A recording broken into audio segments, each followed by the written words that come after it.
Sanand KD farm में आयोजित एक शादी समारोह के दौरान मामूली विवाद ने खूनी संघर्ष का रूप ले लिया। जानकारी के अनुसार रूम साफ करने को लेकर स्टाफ और प्रबंधन के बीच बहस हुई थी।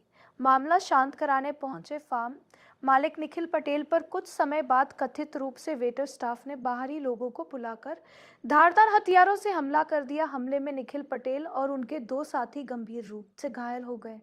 तीनों के सिर में चोटें आई हैं और उनका उपचार अस्पताल में जारी है।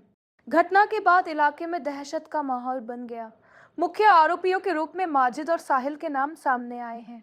पीड़ित पक्ष का दावा है कि हमलावरों में शामिल कुछ वेटर स्टाफ बाहर के राज्य से संबंधित हो सकते हैं। हालांकि इसकी आधिकारिक पुष्टि पुलिस जांच के बाद ही होगी। साणंद टाउन पुलिस ने मामला दर्ज कर अब तक 11 लोगों को हिरासत में लिया है। पुलिस अन्य आरोपियों की तलाश में जुटी है और पूरे घटनाक्रम की जांच की जा रही है। साणंद संवाददाता भरत सिंह चौहान की रिपोर्ट। हूँ निखिल पटेल, केडी फार्मનો માલિક।